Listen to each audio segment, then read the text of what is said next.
গজা the great সমগ্র গল্পগুলো শুনে ঠিকঠাক হাসছেন তো?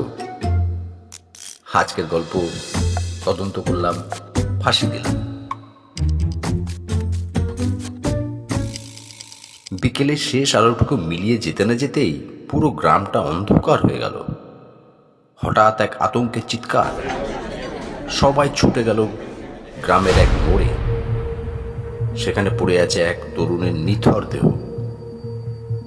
চারপাশে হতবাক গ্রামবাসী। পুলিশ এসে খতিয়ে দেখল, কিন্তু কোনো সূত্র পাওয়া গেল না। গভীর রাত পর্যন্ত তদন্ত চলল। শেষে পুলিশের বড় কর্তা মাথা চুলকে বললেন, এ তো আমাদের কাজের বাইরে, গজা স্যারকে ডাকা হোক।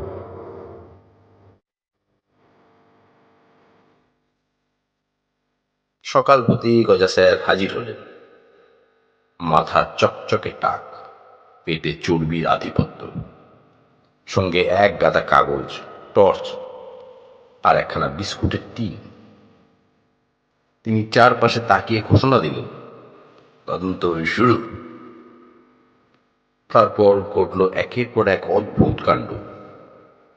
প্রথমে তিনি মৃতদেহের নাকের কাছে বিস্কুট ধরলেন। কোনো প্রতিক্রিয়া নেই, মানে নিশ্চিত মৃত। গ্রামের কুকুরদের জিজ্ঞাসাবাদ করলেন, এই তোমরা কিছু দেখেছ? গাছপালাকে প্রশ্ন করলেন, কে খুন করেছে? কোনো উত্তর আসেনি, কিন্তু তিনি বললেন, সন্দেহজনক। এক বৃদ্ধাকে বললেন, এ তোমার নাতির দাদার ভাইয়ের ছেলের চাচাতো বোনের স্বামী কি কাল রাতে এখানে এসেছিল? বৃদ্ধা অজ্ঞান। অনেক খোঁজাখুঁজির পরও খুনিকে চিহ্নিত করা গেল না। গজা স্যার চশমা ঠিক করে ঘোষণা করলেন, এখনকার মতো তদন্ত শেষ।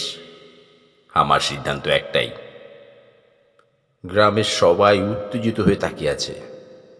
গজা স্যার বললেন, এ খুন যেহেতু এই গ্রামে হয়েছে এবং খুনিকে নির্দিষ্ট করে চিহ্নিত করা যায়নি, তখন গ্রামের সকলের ফাঁসির আদেশ দেওয়া হোক। এক মুহূর্ত নিস্তব্ধতা। তারপর পুরো গ্রাম একযোগে চেঁচিয়ে উঠল, হ্যাঁ। পুলিশ কর্মকর্তা তড়িঘড়ি গজা স্যারকে শান্ত করলেন। স্যার স্যার, একটু চিন্তা করুন, এরকম করলে তো গ্রামটাই শেষ হয়ে যাবে। গজা স্যার একটু ভাবলেন, তারপর বললেন, তাহলে এরকম করো, সবাই মিষ্টি খাও। খুনিও খেতে দিতে বলবে না কিন্তু। গ্রামের লোকেরা হাঁপ ছেড়ে বাঁচল। মিষ্টির হাড়ি বেরিয়ে এলো, আর গজা স্যার খুশি মনে রসগোল্লা মুখে পুরে বললেন, তদন্ত কঠিন, কিন্তু খাওয়া সহজ।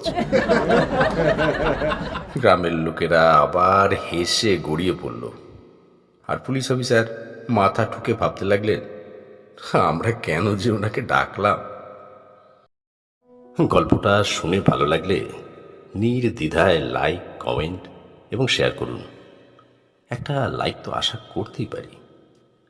শুনতে থাকুন, ভালোবাসতে থাকুন। নিয়মিত নতুন নতুন গল্প শুনতে আমাদের YouTube channel one day suspense আজই সাবস্ক্রাইব করুন।